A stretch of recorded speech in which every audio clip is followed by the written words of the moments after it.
On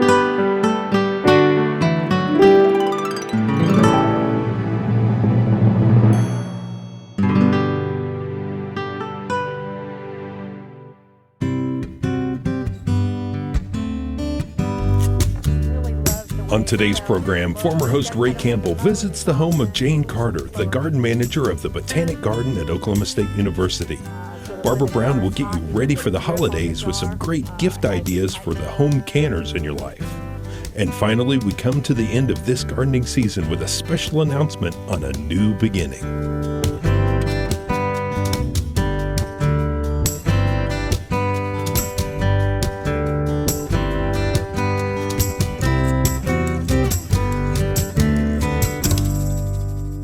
Oklahoma Gardening is a production of the Oklahoma Cooperative Extension Service as part of the land grant mission of the Division of Agricultural Sciences and Natural Resources at Oklahoma State University, dedicated to improving the quality of life of the citizens of Oklahoma through research-based information. Underwriting assistance is provided by TLC, Oklahoma's leading garden center, Southwood Landscape and Nursery, Tulsa's source for great gardens, and the Oklahoma Department of Agriculture, Food, and Forestry, helping to keep Oklahoma green and growing.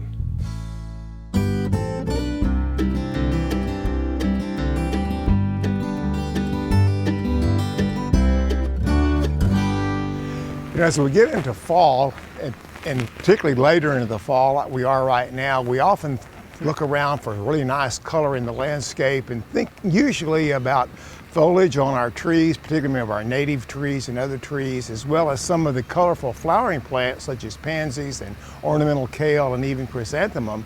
But we can also get some really nice, beautiful fall foliage color just from other types of plants such as grasses and even smaller shrubs. And today we're going to be looking at some of those. We're at the home of Jane and Ron Carter here in Stillwater. And Jane, you've done a beautiful job of getting grasses and some of the other plants incorporated together and get some really nice color in your landscape. And so thank you for having us out. Well, thank you, Ray. I'm glad you're here. Okay, well now Jane is our garden manager out the studio gardens at the Botanic Gardens here in Stillwater. And Jane, recently we heard a comment out there from a person that said when they come out there and they look at the studio garden or any botanic garden, it's just really beautiful, but sometimes it's overwhelming trying to take those ideas and incorporate them into a home landscape. And I know you've done a really good job of that because many of the plants that we see here today, we have out at the Botanic Gardens themselves, and you've done a good job of putting those together. So let's walk around and look at some of those and tell us a little bit about them. Okay, Ray, be glad to. Thank you. I know over here in this bed here, you've done a really good job of incorporating a lot of different grasses. The pink muhly grass, the pennisetum, the tiger sumac over there all blend together to make some really beautiful, beautiful colors. Can you tell us a little bit particularly about this pink muhly grass?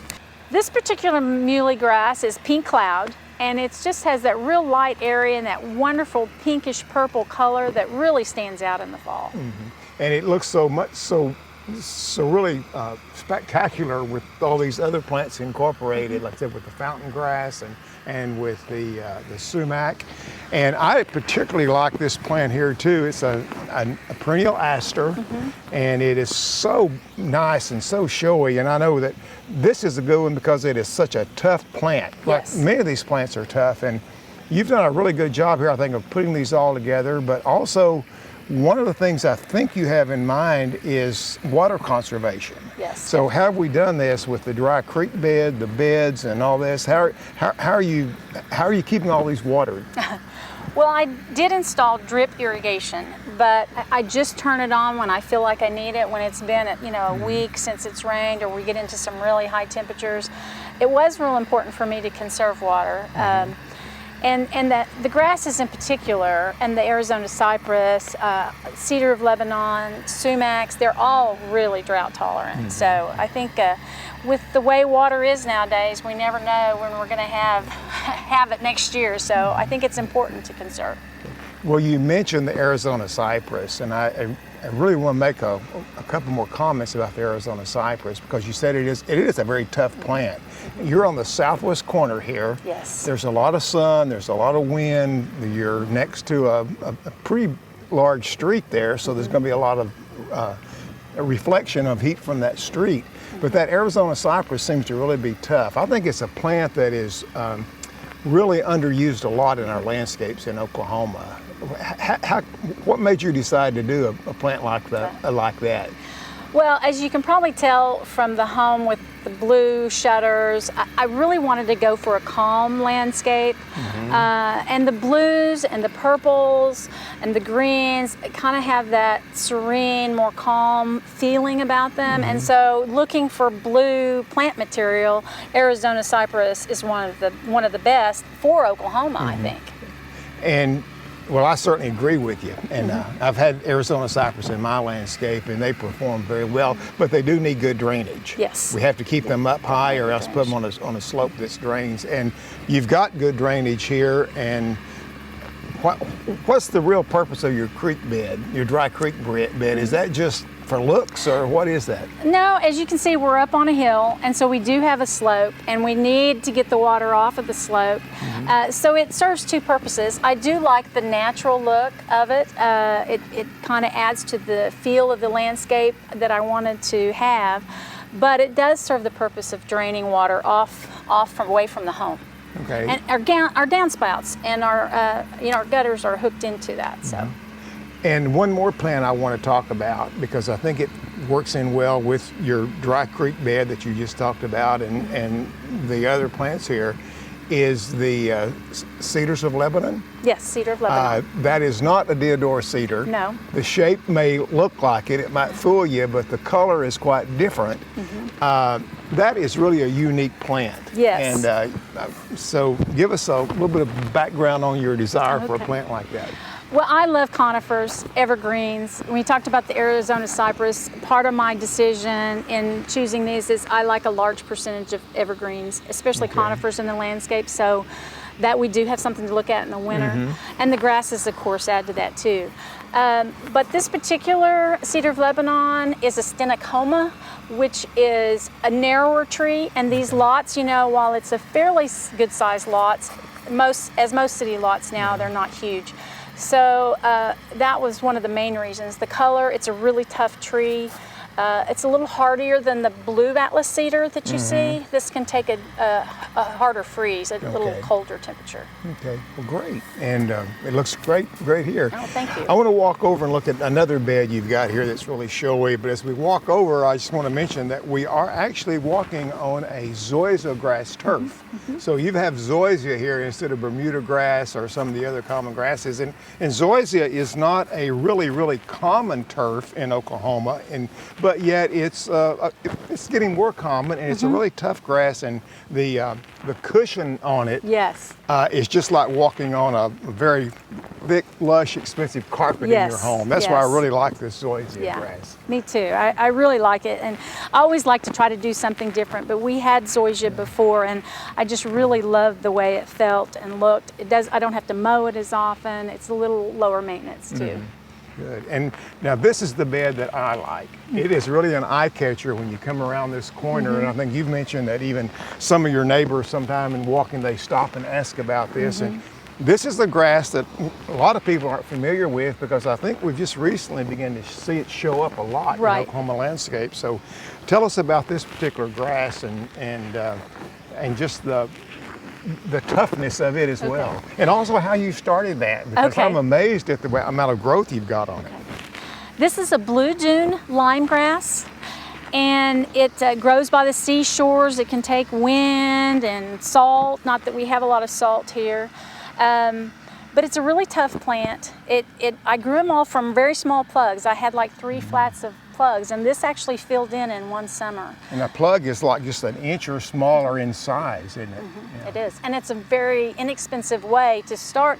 If you're doing a large bed and you want a ground cover, that's really the way to go, because you can save a lot of money.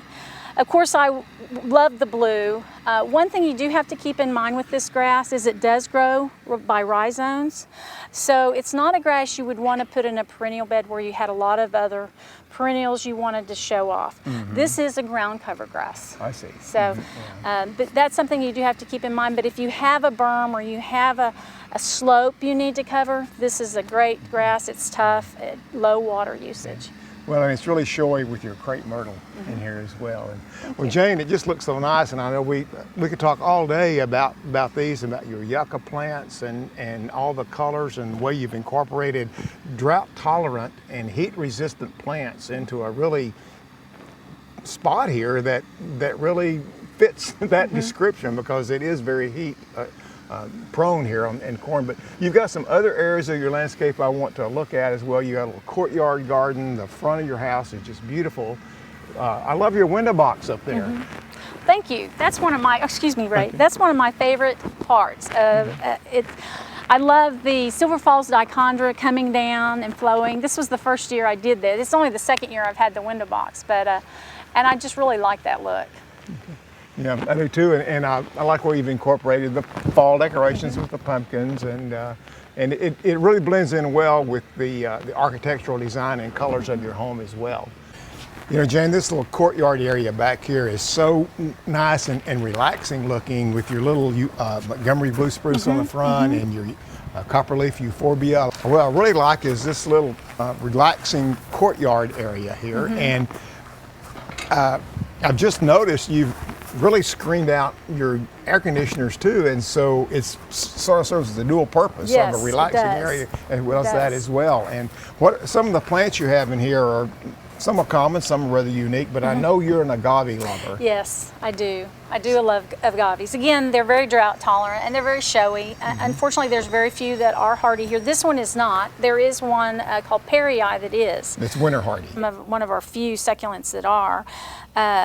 And then, of course, the sedum, stonecrop's hardy. This columnar little cactus here is not.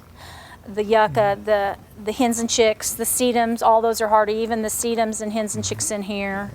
And, of course, we have some thornless prickly pear, our native prickly pear over here, and that's hardy.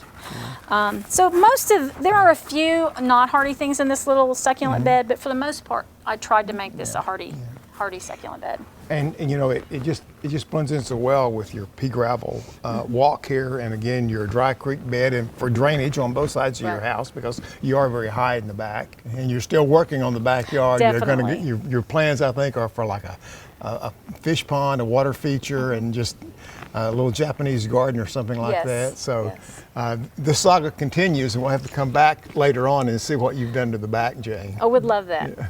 But thank you so much for having us over today. It's been just a real pleasure to look at your plants and get some ideas that maybe others can take now when they go to a botanic garden or to a public garden, look at something and try to visualize that in their own landscape. And you, I'm sure, have people like myself that come by all the time, and that's how I get a lot of my ideas for landscaping. I go by someone's house and I say, you know, I'd like to have that, and I can do that. So I'm sure you're a good showplace for others in your neighborhood. Well, thank you very much, Ray. I've enjoyed visiting with you. Thank you very much. It's been our pleasure.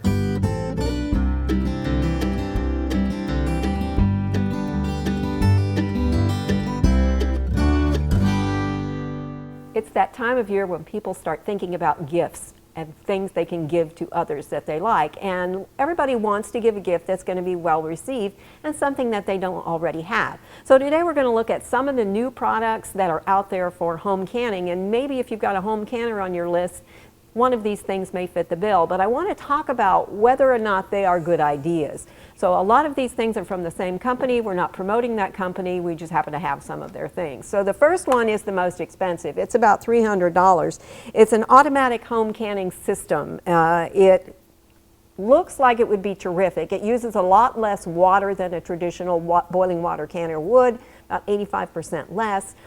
It uses less energy to go through the process. It automatically adjusts for altitude, so that if you have somebody in your family who you know loves to can, but you can't get them to adjust for altitude, which is a safety factor because things that are under process may in fact be unsafe, With the kinds of things that would go in here, however, they're just more apt to spoil sooner. So it does all of those things for you automatically. You can see it's got buttons on the front. You fill it up to the appropriate level with water. You pick which product you're canning, and then you click start, and then you're good to go. It will process the food appropriately for the correct length of time. The disadvantage, however, is that it's limited in the recipes that it will do. It does not operate the same way that a regular boiling water canner does, and it's only appropriately used for foods that would go in there. So jams, jellies, pickles, some fruits could go in here, but only if the company has provided you a recipe to do so. Some of them require that you use the mixes that come with it, some don't. So if this is not going to let you do what you want to do, also only cans 4-quart jars at a time, and only 3-quart jars or 4-pint jars. So it's limited in its use. If it does what you want it to do, it doesn't take up the stove, it doesn't heat up the house, it uses less energy.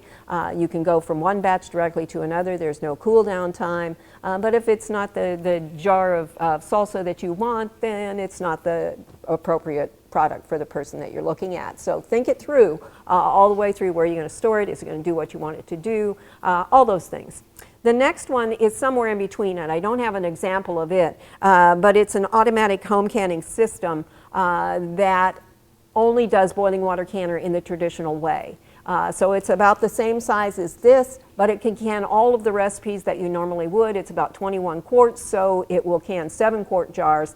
The advantage to that one, if you have somebody who's got a range that is not good with a home canner because it's a glass top, or the manufacturer has said don't use this particular range to do canning, then this one doesn't sit on the range. It's an electric plug-in. There's a dial you turn to adjust the heat.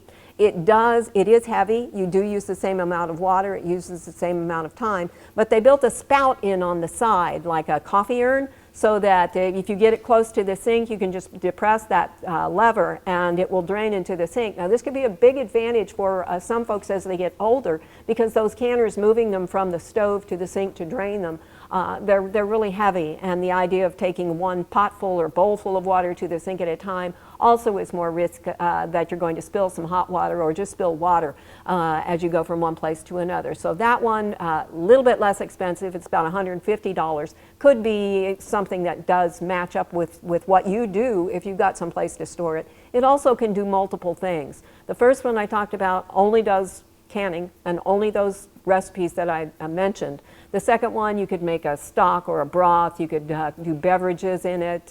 You could make up a big pot of cider in it, hot cider, and serve that over the holidays too. So it's fairly flexible. This next one is a jam and jelly maker, and it actually only stirs. That's its primary function. So it comes with a glass lid, and then it's got the paddles that go in it. It makes jam and jellies, again, only the recipes that they provide you, but you simply pick what you're going to make and then pick enter, and it automatically stirs for you, and it also frees your range. So it will take 21 minutes for one and probably about 25 minutes for the other. And as I said, it clears up your range. It does some recipes that aren't in other things. So my major concern with all of these is the expense. This one's only about $113, but if you know somebody that has one and you can try it out beforehand, then you know if it's something you're going to want to use more than once. The issue is if you try it and you don't like it, then those few jars that you've canned end up being very expensive jars of jam, jelly, or salsa, whatever you're looking at.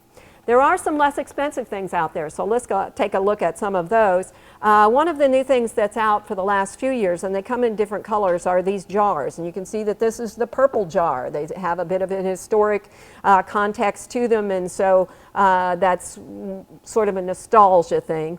The problem with them, and you can see what I've done here, is these jars of carrots were canned on the same day. The issue is not that the jars are not safe. The issue is that you can't really tell what the quality of the product inside the jar is, nor can you necessarily see if there are safety issues developing inside those jars. They also cost twice as much as a clear jar, so those are some things to think about. They still are great for other things, like if you're giving away gifts with a mix of dry mix for brownies or muffins or something like that, then those kinds of jars are great. You can stack them up. They also, you can purchase matching or contrasting flats and screw bands, so that if you want to use clear jars, you could still get these.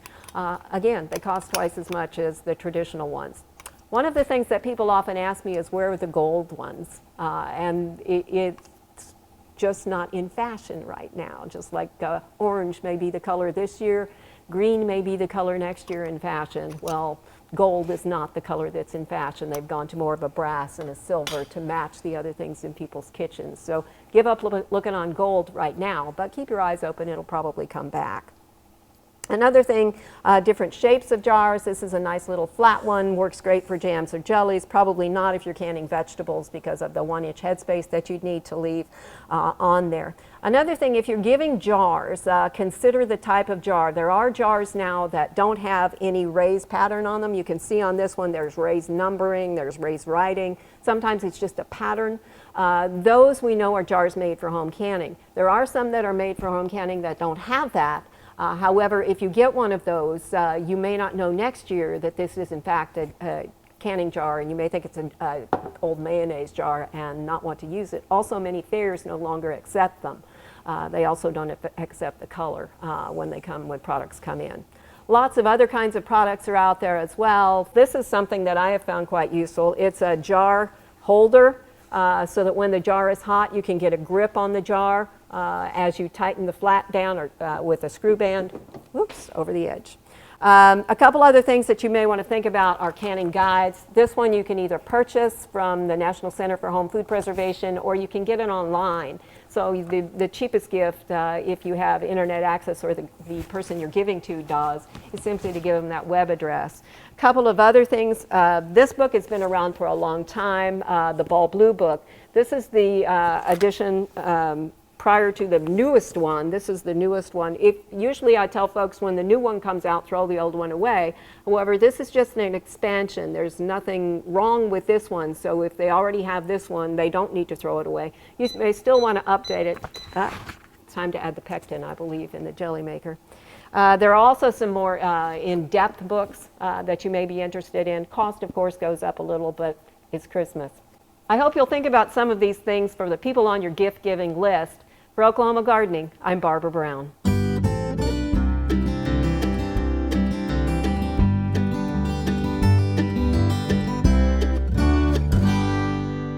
Well, as we end this gardening season, not only on Oklahoma Gardening, but actually as we're winding down in our own home gardens, I want to share with you some really exciting news that you'll be, I'm sure, glad to hear about, and you'll be looking forward to for next year's gardening season.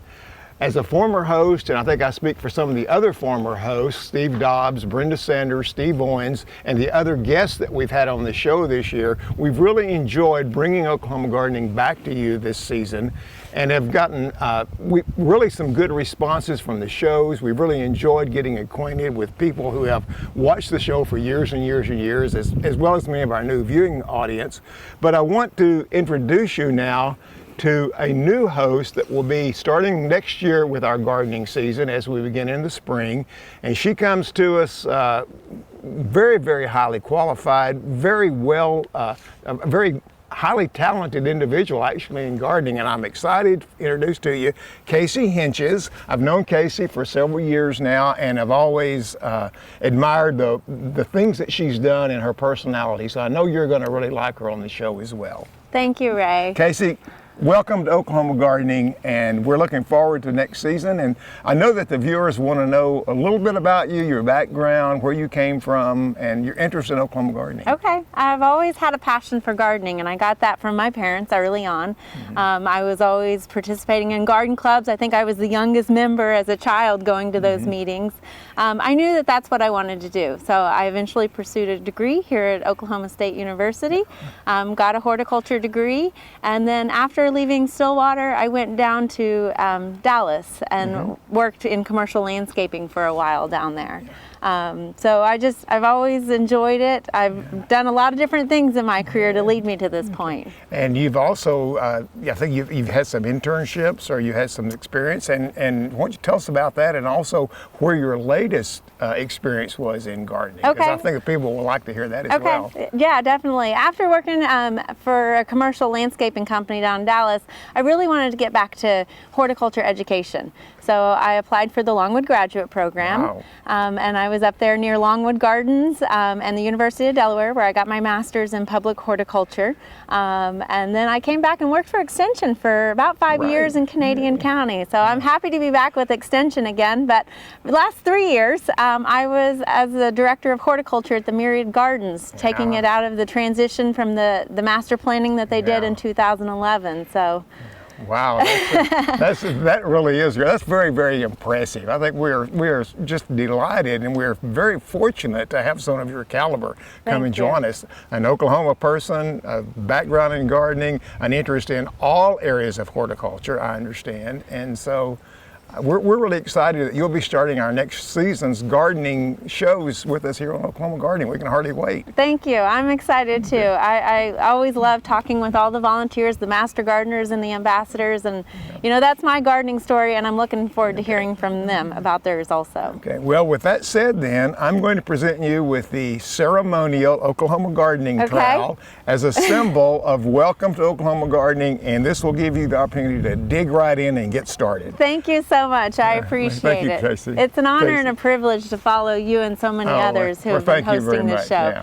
And I look forward to meeting you guys more out there, and look forward to sharing some more horticulture education in February.